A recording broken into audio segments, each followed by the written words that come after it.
स्वागत है मैम आपका दिल्ली नालंदा डायलॉग 2026 में। डॉक्टर सोनल मानसिंह। पद्म विभूषण से सम्मानित डॉक्टर सोनल मानसिंह भारत की एक ऐसी सांस्कृतिक शख्सियत जिन्होंने कला को सामाजिक बदलाव का माध्यम बना दिया। 1977 में centre for Indian classical dances की स्थापना से लेकर 2018 में राज्यसभा नॉमिनेशन तक उनका सफर प्रेरणा का प्रतीक रहा है। देवी दुर्गा, द्रौपदी, मेरा भारत और मुक्ति जैसी पथ ब्रेकिंग प्रोडक्शंस के जरिए उन्होंने माइथोलॉजी को कंटेम्पररी इशू से जोड़ा। हम बहुत खुशनसीब हैं कि आप यहाँ पर हैं। हमें ये बताइए कि आज का थीम कैसा है और आप इसके बारे में क्या सोचती हैं, गवर्नेंस एंड लिटरेचर के बारे में। गवर्नेंस तो सदियों से चला आ रहा है, राज्याश्रय जिसको कहते हैं ना, स्टेट सपोर्ट, टेम्पल सपोर्ट होता था, स्टेट सपोर्ट होता था और तीसरा होता था सोसाइटी का सपोर्ट। उसमें राज्याश्रय अब रह गया है क्योंकि मंदिरों का तो अब रहा नहीं।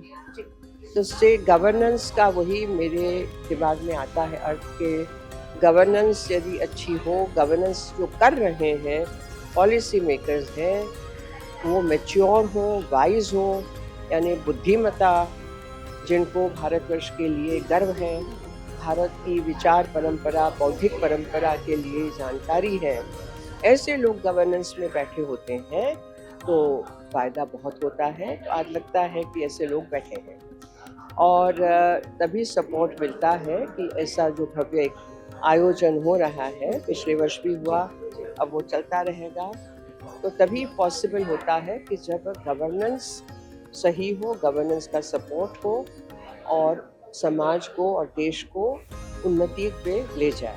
जी, इस तरह के जो फेस्टिवल्स हैं मैम, वो किस तरीके से कंट्री में, हमारे देश में कैसे कंट्रीब्यूट करेंगे, आपको क्या लगता है? हाँ, इससे तो लोगों की अवेयरनेस बढ़ती है ना। जब तक पता न चले तो फिर लोग क्या सोचेंगे।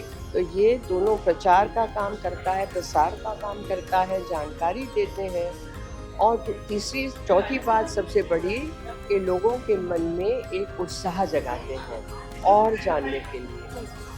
तो बाकी तो मोबाइल फ़ोन तो है, गूगल आचार्य तो नहीं है, लेकिन उससे और आगे जब सुनते हैं, जुड़ते हैं तो बहुत कुछ मिलता है। और कल्चर के बारे में आपका क्या कहना है, बिहार के कल्चर के बारे में आपका क्या कहना है? मैं कल्चर के बारे में ये कहूँगी कि संस्कृति ही भारतवर्ष का प्राण है। बिहार उसका एक अंग है। बिहार का अपना महत्व है, जैसे हमारे उड़ीसा का महत्व है, अंग बंग कलिंग। तो अंग वॉज बिहार। तो अंग बंग कलिंग इनके जो एक संस्कृति थी वो अनूठी थी। अब आज का बिहार अलग है, वहाँ पर भी तरह तरीके के भाषाएं बोली जाती है, तरह तरह के पेंटिंग्स होते हैं, एम्ब्रॉयडरीज होती है। बिहार का अपना एक व्यक्तित्व निराला है और बिहारी खान पान निराला है। तो ये सारा कुछ मिला के संस्कृति बनती है और बिहार की संस्कृति वैभव, तो उसमें मैंने जैसे कहा सनातन और जैन संस्कृति, आपका समीर शिखर जी वहाँ है और बुद्ध का भी बिहार वहाँ। बिल्कुल। तो ये तीनों मिलके बिहार को एक बहुत ही सशक्त बनाते हैं। बहुत थैंक यू।